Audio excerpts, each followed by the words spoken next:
और मन तथा मांस से भी भरा है। इसलिए उसे चांडाल की तरह त्याग कर ब्रह्म रूप होकर जो कृतार्थ हो। हे मुनि, महाआकाश जो घटाकाश की तरह परमात्मा में आत्मा को एक रूप करके अखंड भाव से सदा शांत हो। स्वयं ही अपने आप स्वयं प्रकाश और अधिष्ठान ब्रह्म रूप होकर पिंडांड तथा ब्रह्मांड का भी वित्ता पात्र के समान त्याग कर देह के ऊपर आरूढ़ उन अहंकार बुद्धि को सदैव आनंद रूप की आत्मा में स्थापित करके लिंग शरीर को त्याग और सर्वदा केवल आत्मा रूप हो। हे निर्दोष, दर्पण में जैसे शहर दिखाई दे वैसे ही जिसमें इस जगत का भास दिखाई पड़ता है वही ब्रह्ममय है। इस प्रकार जानकर तो कृतार्थ हो। Be fulfilled by becoming one with the Supreme after you have renounced this body as a Pariha, Chandal, born of the dirt of the parents and itself full of dirt and flesh. O souls, be ever in peace without interruption by making the self one with the Supreme, as the ether in the earthen jar is one with the great ether, Mahakash. Be self-created, self-illumined, and established in the Supreme, and thus renounce the body and the universe. Fixing your egoistic intellect in the ever-blissful and conscious self, renounce the physical body and be alone in yourself. O innocent, like the city reflected in the mirror, this world is mirrored in the Supreme Brahman. So know that I am the Brahma and be fulfilled.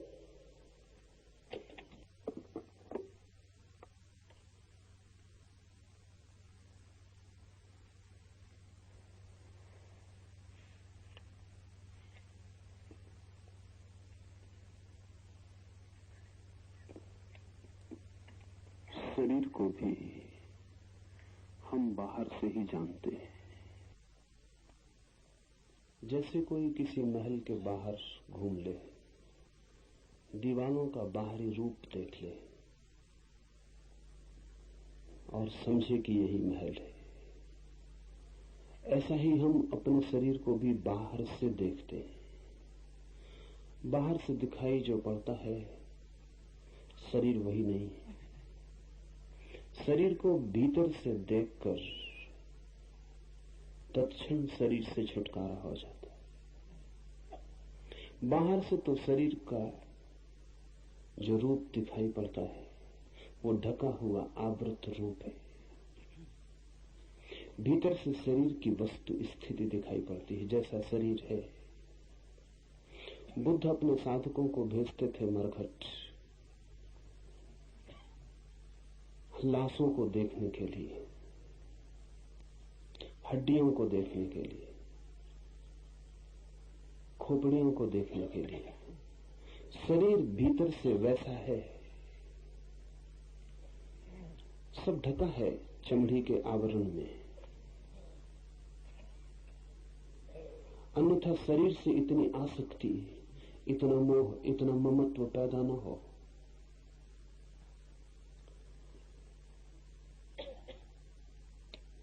कभी शरीर को भीतर से देखने का प्रयास करें तो ये सूत्र समझ में आ सकेगा। कभी अस्पताल में चले जाएं, कभी ऑपरेशन की टेबल पर खड़े हो जाएं, देखें सर्जन को शरीर का ऑपरेशन करते हुए, तो भीतर जो दिखाई पड़े शरीर की वस्तु स्थिति वही है। ये सूत्र ध्यान के लिए बड़ा सहयोगी है। शरीर की कोई निंदा नहीं है इस सूत्र में, इसे ठीक से समझ लें। धर्म किसी की भी निंदा में उत्सुक नहीं है, न ही किसी की प्रशंसा में उत्सुक है। धर्म तो जैसा है उसे जानने में उत्सुक है। तो जब ये कहते हैं कि शरीर हड्डी मांस मज्जा मल मूत्र इन सब का जोड़ है। तो ध्यान रखना, कहीं भी निंदा का कोई भाव नहीं। ये कोई शरीर को नीचा दिखाने की चेष्टा नहीं है। शरीर ऐसा है, शरीर का जो होना है उसको ही खोलकर रख देने की बात है। ये सूत्र कहता है, ये शरीर माता पिता के मैल से उत्पन्न हुआ, मल तथा मांस से भरा है। इसका जैसे अपने ही पास, अपने ही निकट चंडाल खड़ा हो, शूद्र खड़ा हो और उसका कोई त्याग करके दूर हट जाए, ऐसा ही इस शरीर का त्याग करके तो ब्रह्म रूप होकर कृतार्थ हो। चांडाल, शूद्र बड़े मूल्यवान शब्द हैं।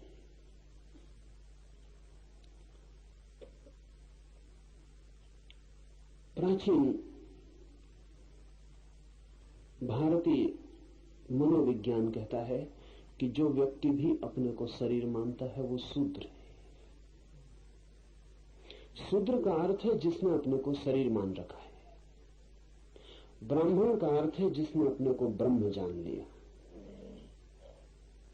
ब्राह्मण कोई ब्राह्मण के घर में पैदा होने से नहीं होता, न ही कोई शूद्र किसी शूद्र के घर में पैदा होने से शूद्र होता है। शूद्रता का और ब्राह्मणत्व का कोई भी संबंध घरों से नहीं है, परिवारों से नहीं है। शूद्र एक मनोदशा है, ब्राह्मण भी एक मनोदशा है। सभी लोग शूद्र की तरह पैदा होते हैं, कुछ ही लोग ब्राह्मण की तरह होकर मर पाते हैं। सारा जगत शूद्र है। शूद्र अर्थात जगत में सभी लोग अपने को शरीर मानकर जीते हैं। ब्राह्मण को खोजना बहुत मुश्किल है।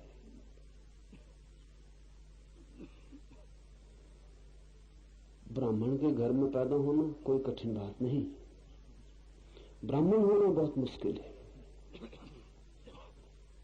उद्दालक ने अपने बेटे श्वेतकेतु को कहा है कि श्वेतकेतु, तू जा ऋषि के आश्रम में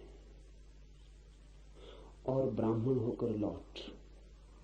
श्वेतकेतु ने पूछा, लेकिन ब्राह्मण में हूं ही, ब्राह्मण का पुत्र हूं। तो उद्दालक ने बड़े मीठे वचन कहे और बड़े तीखे। उद्दालक ने कहा, हमारे घर में ऐसा कभी नहीं हुआ कि कोई सिर्फ हमारे घर में पैदा होने से ब्राह्मण हुआ। हम वस्तुतः ही ब्राह्मण होते रहे। तो तू जा गुरु के आश्रम में और ब्राह्मण होकर वापस लौट। बाप से कहीं ब्राह्मणत्व मिला है? गुरु से मिलता है। और हमारे घर में नाम मात्र का ब्राह्मण कभी भी नहीं हुआ। हम सदा ही ब्राह्मण होते रहे।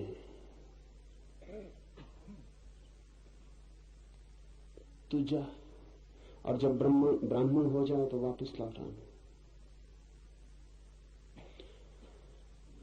ये सूत्र कहता है, शूद्र की भांति, चांडाल की भांति इस शरीर से दूर हट जाओ। दूर हटना भी नहीं पड़ता, समझ में आ जाए कि दुर्गंध है, समझ में आ जाए मलमूत्र है, समझ में आ जाए मांस मज्जा है, दिखाई पड़ जाए, दूर हटना शुरू हो जाता है। हम खिंचते हैं वहां, आकर्षित होते हैं वहां जहां सोचते हैं सुगंध है, सुवास है। हटने लगते हैं वहां से, विकर्षित होते हैं वहां से जहां लगता है दुर्गंध है। शरीर के पास रहने का जो मन है हमारा, वो शरीर के संबंध में हमारे अज्ञान के कारण ही है। हमें पता ही नहीं कि शरीर हमारा क्या है। तो शरीर को भीतर से देखें, अपने ही सर्जन बन जाएं, अपने को ही उगाड़ें। चमड़ी बहुत मोटी नहीं है, बहुत पतली है, और चमड़ी के भीतर जो छिपा है उससे हम कितना राग बना लेते हैं और इस भांति जीने लगते हैं जैसे वही हमारा सब कुछ होना है। तो जुड़ जाते, बंध जाते। शरीर की ठीक ठीक स्थिति ख्याल में आने लगे तो आप पाएंगे दूर हटना शुरू हो गया। हटना भी नहीं पड़ता है, हटना शुरू हो जाता है। फिर तो पास आना हो तो चेष्टा करनी पड़े, लेकिन हम शरीर के पास हैं उसका एक ही अर्थ है कि हमने कभी शरीर को भीतर से देखा नहीं। हम भी अपने शरीर को दर्पण में देखकर जानते हैं। दर्पण में जो दिखाई पड़ता है वो हमारे शरीर का बाह्य आवरण।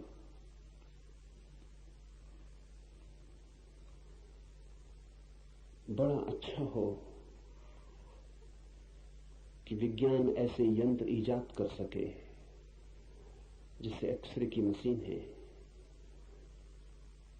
आज नहीं कल विज्ञान ऐसे यंत्र बना ले कि उनके सामने आदमी खड़ा हो जाए तो जैसा वो भीतर से पूरा का पूरा हड्डी, मांस, मज्जा, मलमूत्र सब दिखाई पड़ जाए।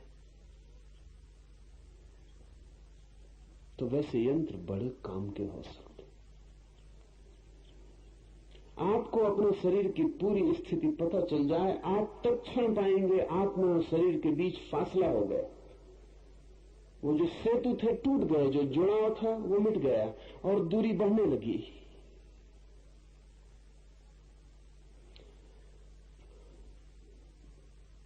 उपनिषद के ऋषियों ने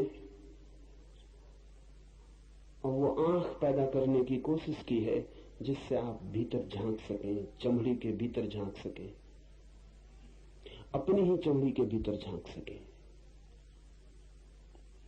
सत्य मुक्तिदायी है। स्वयं के शरीर का सत्य पता चल जाए तो भी मन मुक्त होना शुरू हो जाता है। असत्य बंधन है, नहीं हम जिससे जानते उससे हम बंध जाते।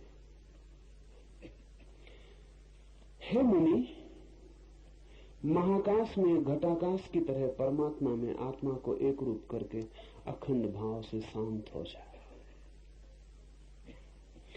जब शरीर की व्यर्थता दिखाई पड़े, शरीर का असार होना दिखाई पड़े और शरीर केवल एक गंदगी का ढेर मालूम होने लगे और जब शरीर से दूरी बढ़ने लगे तभी परमात्मा से निकटता होनी शुरू होती है। शरीर के जितने निकट परमात्मा से उतने दूर, शरीर से जितने दूर परमात्मा के उतने निकट। शरीर से जितने जोर से हम बंधे हैं उतने ही उस अशरीरी चैतन्य से हमारा फासला है। जब शरीर की तरफ पीठ हो जाती और जब शरीर से दूरी बढ़ने लगती तो शरीर से दूरी बढ़ने का एक ही मतलब होता है कि आत्मा से निकटता बढ़ने लगती। आत्मा है एक छोर, शरीर है दूसरा छोर, बीच में हम लगते हैं आत्मा के बहुत। इसलिए शरीर से दूर हटने को ध्यान की एक प्रक्रिया की तरह लिया गया है। इसके कई दुष्परिणाम भी हुए, क्योंकि जब पश्चिम में भारतीय शास्त्रों का पहली दफा अनुवाद हुआ तो उन्हें लगा कि ये तो शरीर के दुश्मन मालूम पड़ते। ऐसा है नहीं, ये सिर्फ उपाय है। शरीर की वस्तुस्थिति जानने से तत्काल चेतना भीतर की यात्रा पर निकल जाती है। शरीर का ठीक ठीक बोध होते ही शरीर पर पकड़ ढीली हो जाती।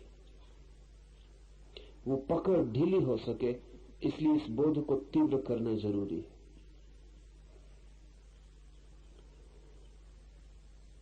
मृत्यु पर चिंतन, शरीर की वस्तु स्थिति पर मनन, उघाड़ कर शरीर का जो रूप है उसे आंख के सामने कर लेना, विधियां हैं ध्यान की।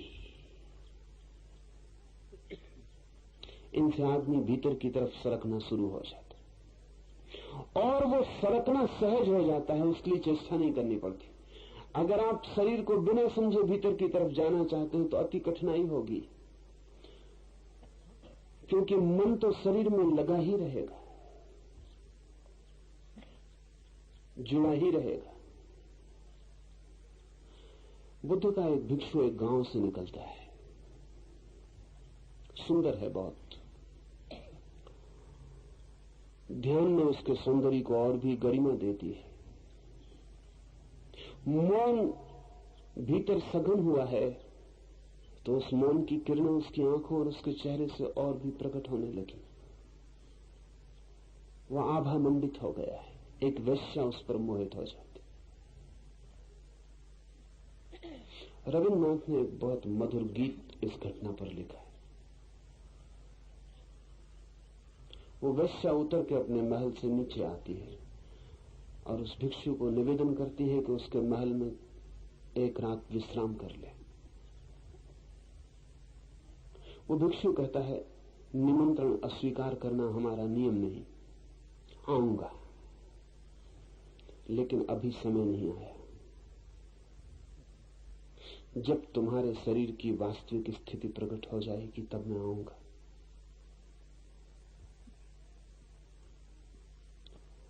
अभी तुम भूल में हो। जिस दिन तुम जगोगी मैं आऊंगा। वेश्या को कुछ समझ में नहीं आता। वेश्या का मतलब यह है कि शरीर की भाषा के अतिरिक्त जिससे और कोई भाषा समझ में नहीं आती। इसलिए ये मत सोचना कि कोई पत्नी है तो वेश्या नहीं है। शरीर की ही भाषा समझ में आती हो तो वेश्या ही है। जब तक आत्मा की भाषा समझ में ना आए तब तक कोई वेश्या होने से ऊपर उठ नहीं सकता। और वेश्या का मतलब स्त्री में समझना, वैश्य भी। शरीर की भाषा समझ में आए और शरीर से ही मोल तोल चलता हो, इतना ही मतलब है वेश्या का।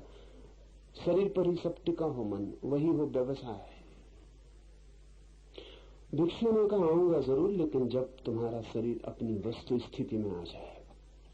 उस वेश्या ने कहा, पागल हो गए, यही है समय। अभी मैं हूं युवा, अभी सौंदर्य है अपने शिखर पर। शरीर इससे बेहतर हालत में फिर कभी न होगा। उस भिक्षु ने कहा, बेहतर की चिंता नहीं है, वास्तविक की चिंता है। जब वास्तविक होगा आ जाऊंगा। उस वेश्या ने कहा, मैं कुछ समझ नहीं पा रही हूं, थोड़ा स्पष्ट करके कह दे। उस भिक्षु ने कहा कि जब कोई भी तुम्हारे पास ना आएगा तब मैं आ जाऊंगा, क्योंकि तब शरीर वास्तविक स्थिति में होगा। तब शरीर बाहर भी वैसा ही दिखाई पड़ने लगेगा जैसा भीतर है। अभी भीतर जैसा है वैसा बाहर नहीं दिखाई पड़ता। जब कोई भी तुम्हारे पास ना आएगा तब मैं आ जाऊंगा। फिर बहुत वर्ष बीत गए। वेश्या वृद्ध हो गई, सारे शरीर पर कोढ़ फैल गया, अंग अंग उसके गलने लगे। गांव ने उसे उठा के बाहर फेंक दिया। ये वही गांव था जो उसके द्वार के आसपास मंडराता था। ये वही लोग थे जिनको उसके मकान में प्रवेश नहीं मिलता था, जो उसकी दूर से झलक ले लेते थे तो भी अपने को तृप्त अहोभागी समझते थे। उन्होंने उसे गांव के बाहर फेंक दिया। अंधेरी अमावस की रात है, वो प्यासी गांव के बाहर तरफ रही, कोई उसे पानी पिलाने को भी नहीं। उस रात वो भिक्षु आया और उस भिक्षु ने उसके सिर पर हाथ रखकर कहा कि मैं आ गया। अब शरीर अपनी वास्तविक स्थिति में, अब कोई तुम्हारे पास आता नहीं। अब शरीर बाहर भी वैसा ही हो गया जैसा भीतर है। अब बाहर भीतर का फासला टूट गया। बीच की चमड़ी में जो अवरोध डाले थे वे मिट गए। अब भीतर की जो मांस मज्जा है वो बाहर भी झलकने लगी। अब भीतर की जो गंदगी है वो बाहर भी आ गई। अब तुम बाहर भीतर एक हो गई हो। अब मैं आ गया हूं। इसी दिन के लिए मैंने वायदा किया था, जब कोई भी नहीं आएगा तब मैं आ जाऊंगा।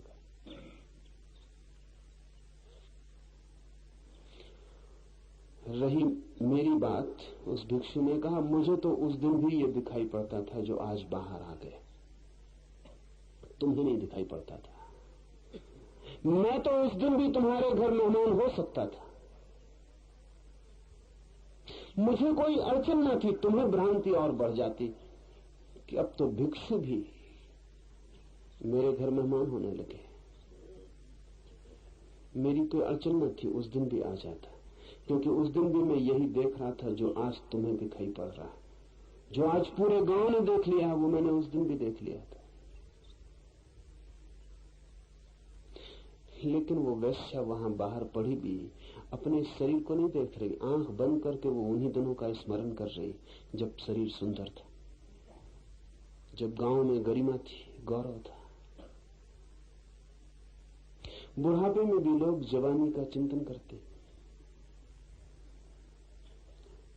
शरीर भी अपनी सच्चाई को प्रकट कर देता है तो मन से ढांकते रहते हैं। चमड़ी भी साथ नहीं देती अब तो आंखें बंद कर लेते और भीतर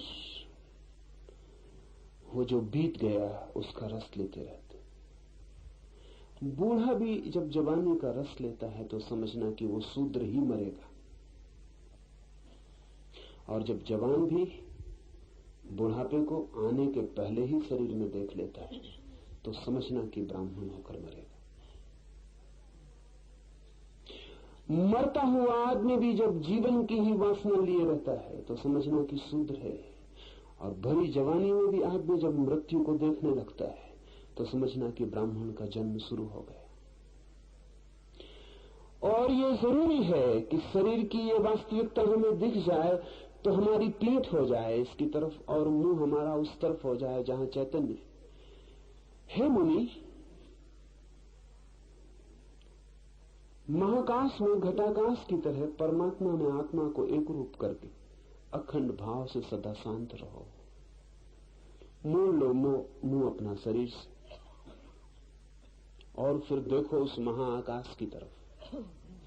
वो महाआकाश निकट ही है। एक घड़ा रखा हो, जमीन पर हम उसे उल्टा रखते हैं तो घड़ा आकाश की तरफ देखे पर उसे दिखाई पड़ेगी केवल मिट्टी की देह, आकाश दिखाई नहीं पड़ेगा। घड़े को उल्टा रख दिया जमीन पर, वो आकाश की तरफ देखे, उसे क्या दिखाई पड़ेगा? उसे दिखाई पड़ेगी अपनी ही मिट्टी की परत, अपनी देह, अपना शरीर। आकाश दिखाई नहीं पड़ेगा।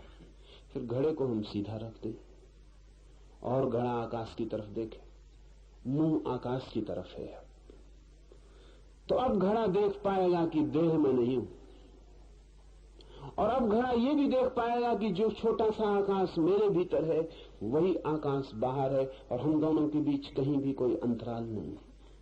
हम दोनों अविच्छिन्न हैं।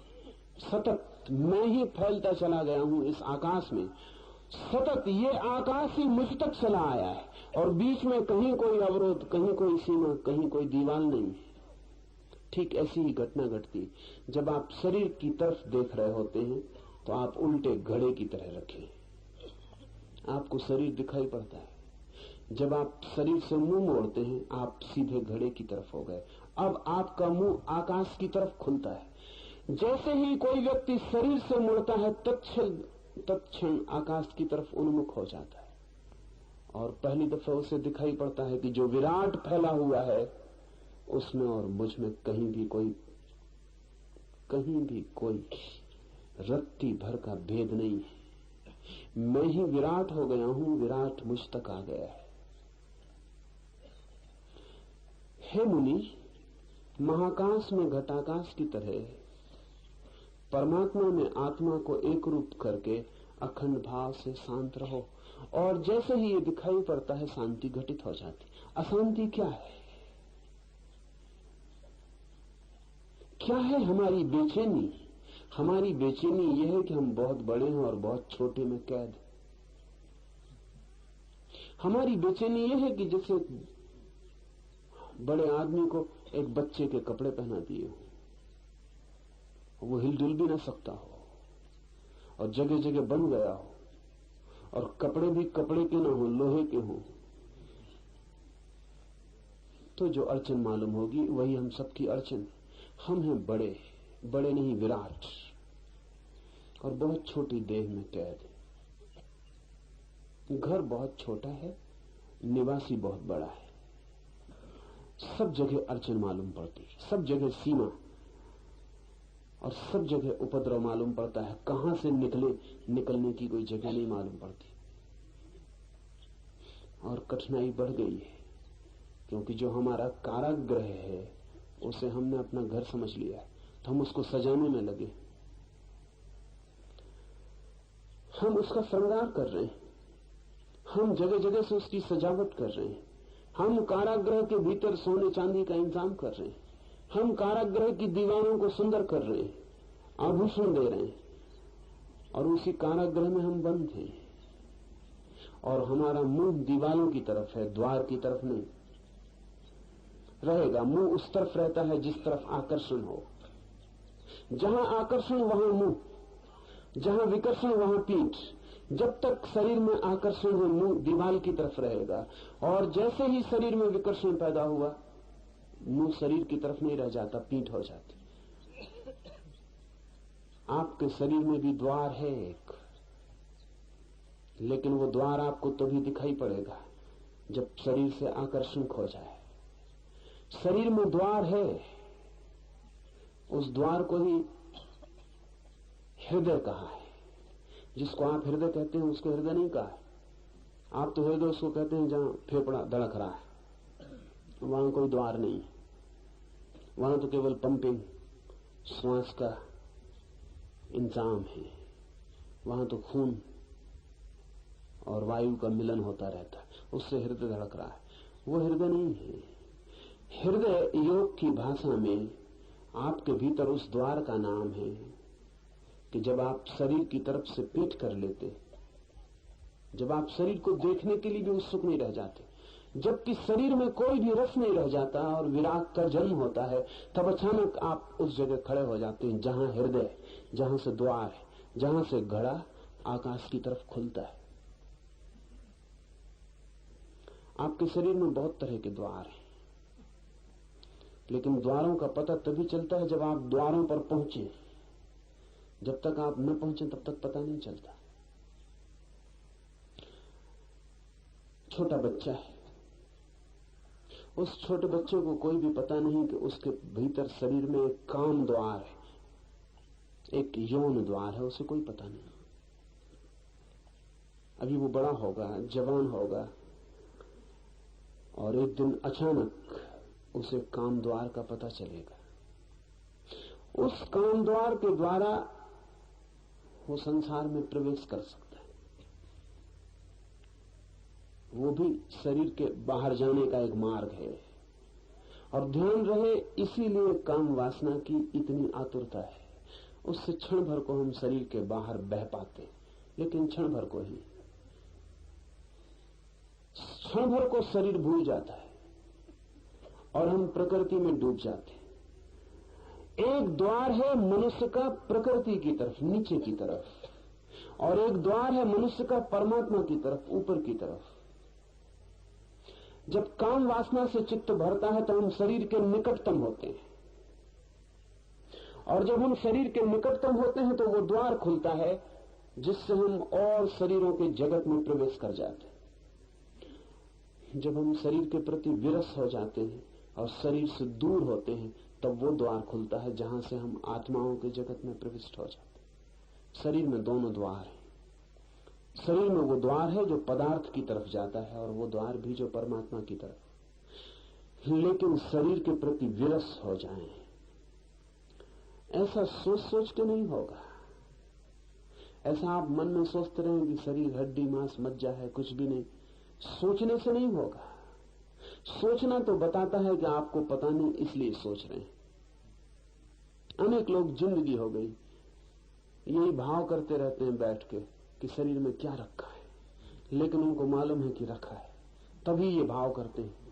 ये बार बार कहने की जरूरत क्या है कि शरीर में क्या रखा है? ये वो अपने को ही समझा रहे हैं, अपने ही मन को समझा रहे हैं कि मन मत पड़ शरीर की बातों में, शरीर में कुछ रखा नहीं।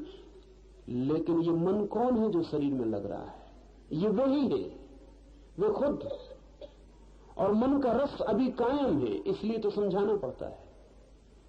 नहीं, ये सूत्र समझाने का नहीं है, इसको आप दोहराना मत। इसको बैठ के आंख बंद करके आप दोहराना मत। ये सूत्र उद्घाटन का है। इस सूत्र को समझ के आंख बंद करके शरीर के भीतर खोजना कि क्या ये सूत्र सच कहता है कि मांस मज्जा है। इसको मान मत लेना, इसको मान के खतरा हो जाएगा, आप दोहराने लगेंगे। इसकी खोज करना, तलाश करना। हो सकता है ऋषि मजाक कर रहा हो सकता है झूठ बोल रहा हो। ऋषियों ने जो भी कहा है वो विश्वास करने के लिए नहीं है, खोजने के लिए। अपने भीतर खोजना, टटोलना अपनी हड्डियों को, अपने मांस में अपने पंजों को गपाना और खोजना, अपनी खोपड़ी को छूना और देखना वहां क्या है, और सब तरफ से अपने शरीर से परिचित होना। जिस दिन ये परिचय हो जाएगा, और इसमें देर क्या है, ये तो आज हो सकता है। ये शरीर तो आपको मिला ही हुआ है, लेकिन आपने कभी इसकी खोज नहीं की, इसको आपने कभी जांचा पड़ता नहीं। और ऐसा अजीब है आदमी कि आपको तो माफ भी किया जा सकता है। मैं ऐसे डॉक्टर्स को जानता हूं जिनका सारा अध्ययन, जिनकी सारी शिक्षा हड्डी मांस मज्जा की है, वे भी इतने ही मोहित हैं शरीर में। एक डॉक्टर का भी शरीर में मोहित होना चमत्कार है। इसका मतलब है अंधापन गजब का है, अंधापन का कोई हिसाब नहीं। ये सर्जन की तरह ये डॉक्टर टेबल पर शरीरों को काटता रहता है, और फिर भी मजनुओं की तरह लैलाओं के गीत गाता रहता है। तो चमत्कार इसको कहना चाहिए।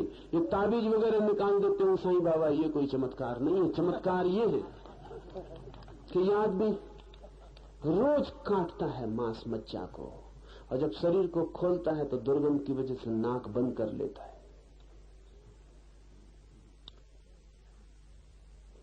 एक एक हड्डी से, एक एक नस से परिचित है। भीतर सुंदर जैसा कुछ भी नहीं है।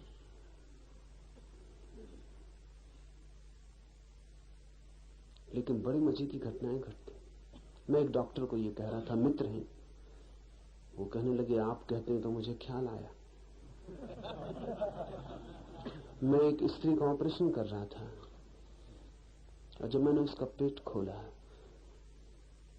तो नासिया, बहुत मन विकार, वो सब जो दिखाई पड़ा उससे मन बहुत विकृत हो गया, और बड़ी घबराहट भीतर मालूम होने लगी। ये एक तरफ चल रहा है, और उस डॉक्टर ने मुझे कहा, ईमानदार आदमी है, कि ये एक तरफ चल रहा है और पास में मेरे नर्स खड़ी है, उसमें मेरा रस भी चल रहा है। इधर पेट खोल के रखा हुआ हूं, इसको जल्दी किसी तरह निपटाऊं, क्योंकि उस नर्स के साथ मुझे सिनेमा देखने जाना। ये है आदमी का मन। हम अपने को धोखा देने में इतने कुशल हैं। ये भी वही करेगा, ये जाके अभी नर्स का हाथ हाथ में ले लेगा और बिल्कुल भूल जाएगा कि हाथ क्या है।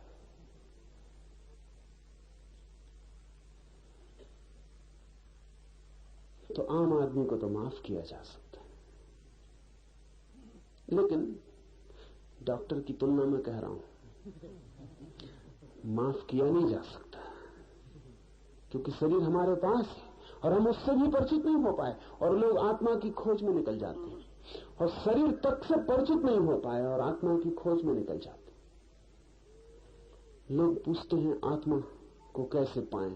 कृपा करके पहले शरीर को तो ठीक से जान लें, जो बहुत निकट और करीब है, इससे तो परिचित हो जाए, और इससे परिचित होना ही आत्मा की तरफ उठने की सीढ़ी बन जाती, क्योंकि जो इससे परिचित हुआ वो फिर इसकी तरफ विमुख हो जाता है, और जो शरीर से होता है विमुख, वो आत्मा की तरफ उन्मुख हो जाता है, तब उसका मुंह आत्मा की तरफ हो जाता है। और जब आकाश मिलता है भीतर के इस छोटे से घटा आकाश से, तो जो घटना घटती है उसका नाम शांति। अशांति है इस कारागृह में बंद होना, शांति है इस कारागृह के बाहर विराट के साथ एक होने का अनुभव। ईश्वर से मिले बिना कोई भी शांत कभी हुआ नहीं।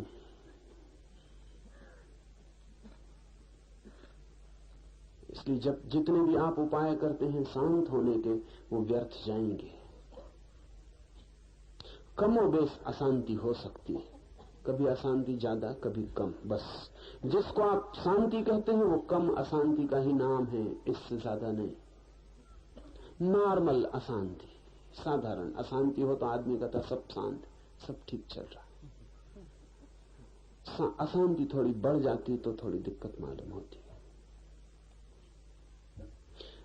मनुष्य कहते हैं कि हमारा धंधा कुल इतना है कि हम तुम्हें सामान्य रूप से पागल रख सके। दो तरह के पागल हैं दुनिया में, बस दो ही तरह के आदमी ही हैं। असाधारण रूप से पागल, उनको हमें पागल खाने में रखना पड़ता है। साधारण रूप से पागल दुकानों में, दफ्तरों में, सब जगह बैठे हुए। इनके बीच जो फर्क है वो डिग्री का, मात्रा का। इनमें से कोई भी उचक के दुकान से एकदम पागल खाने में जा सकता है, कोई अड़चन नहीं। जरा मात्रा बढ़ाने की जरूरत है और आप रोज कई दफा पागल खाने के करीब हो जाते। जब आप क्रोध से भर जाते तो आप क्षण भर के लिए पागल हो गए। आप में और पागल में कोई फर्क नहीं, आप वो काम करेंगे जो पागल करता है। बस फर्क इतना ही है कि आप कभी कभी ऐसा होते हैं। ये पागलपन जो है आपका कभी कभी आता है, किसी का स्थिर हो गया है, जाते ही नहीं, ठहर गया। आप थोड़े तरल पागल, लिक्विड, बहते रहते हैं। कोई ठोस हो गया, बर्फ की तरह जम गया।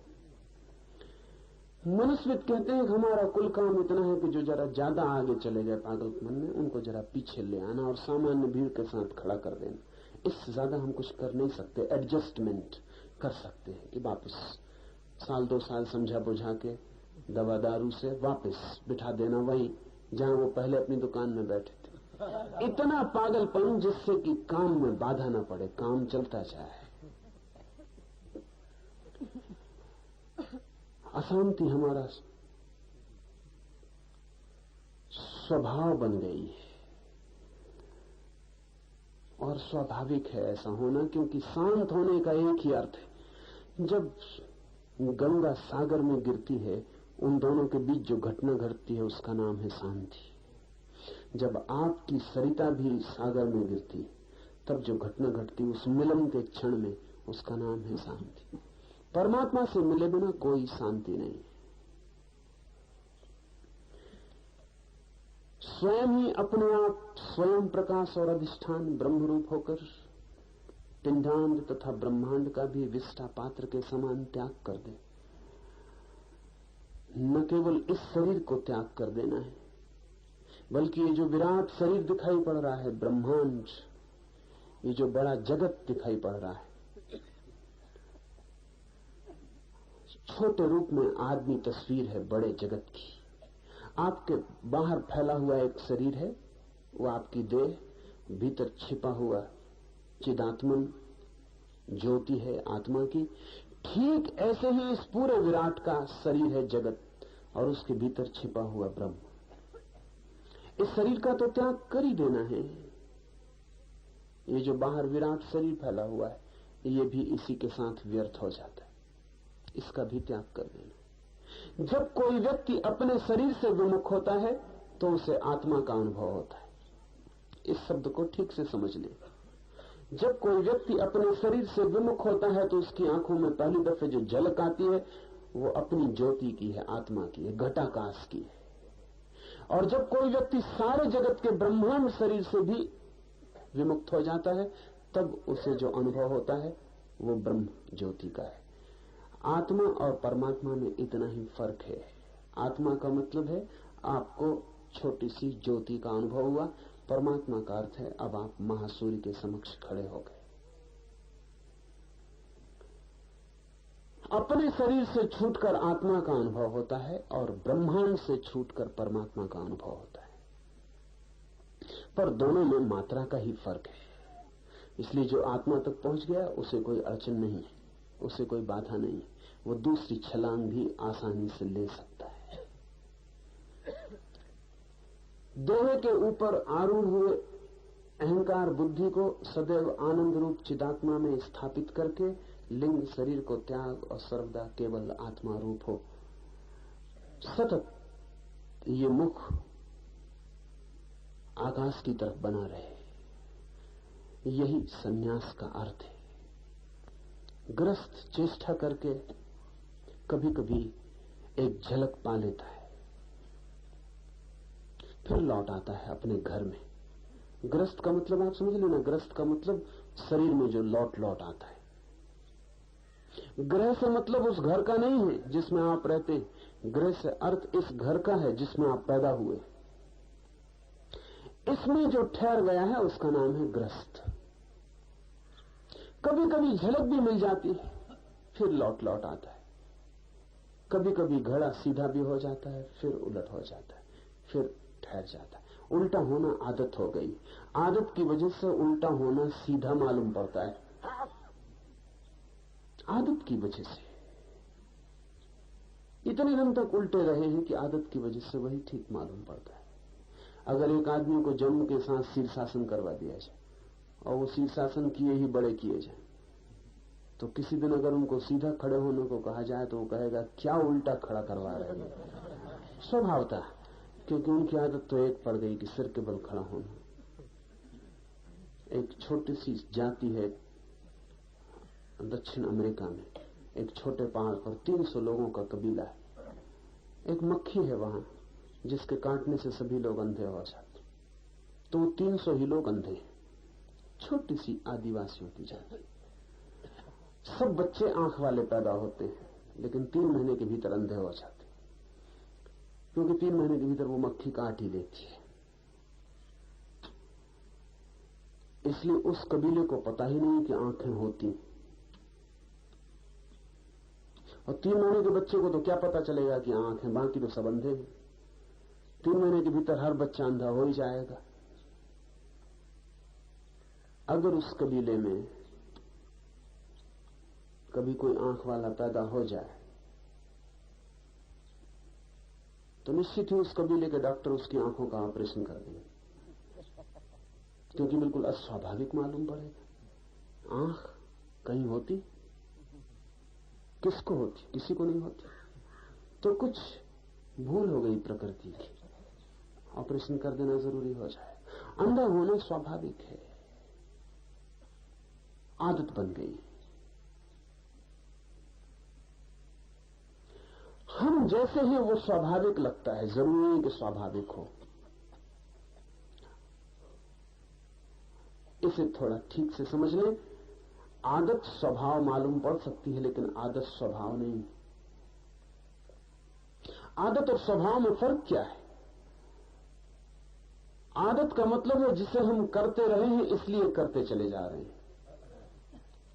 स्वभाव का अर्थ है कि हम अपना सब करना भी छोड़ दें तो वो होता रहेगा, उसे करना नहीं पड़ता।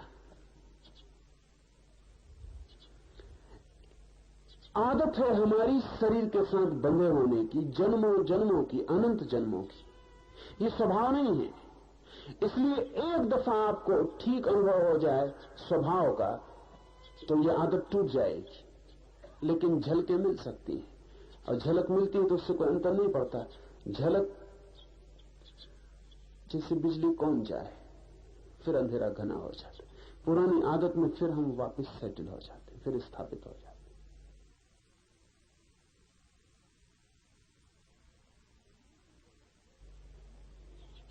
सन्यासी का अर्थ है जिसने ये निर्णय लिया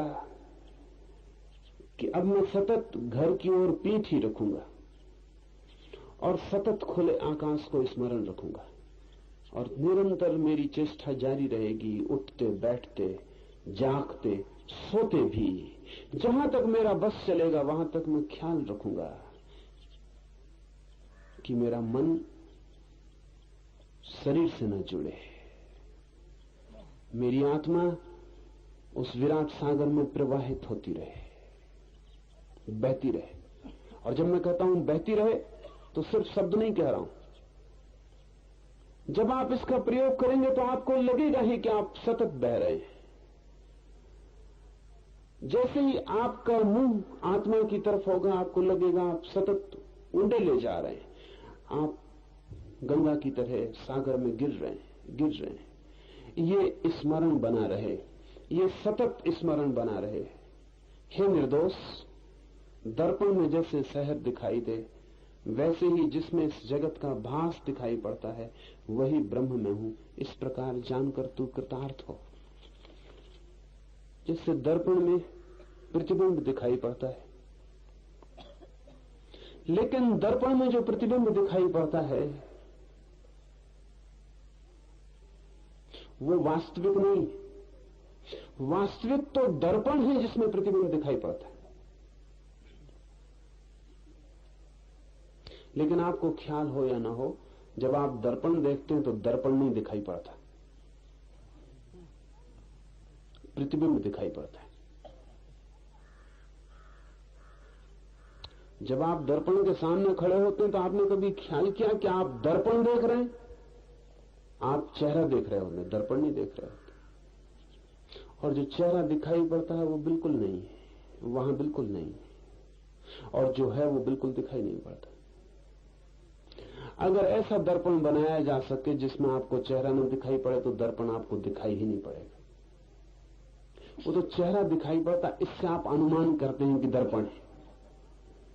दर्पण आप अनुमान करते हैं कि है क्योंकि चेहरा दिखाई पड़ रहा है, लेकिन दिखाई चेहरा पड़ता है, दर्पण दिखाई नहीं पड़ता। हाँ, दर्पण में कुछ अशुद्धि हो तो बात अलग, जितना शुद्ध दर्पण हो उतना कम दिखाई पड़ेगा। अगर हम बिल्कुल निर्दोष दर्पण बना सके तो हमें दिखाई ही नहीं पड़ेगा। महाभारत की सारी कथा ऐसे ही निर्दोष दर्पण के बनने से हुई।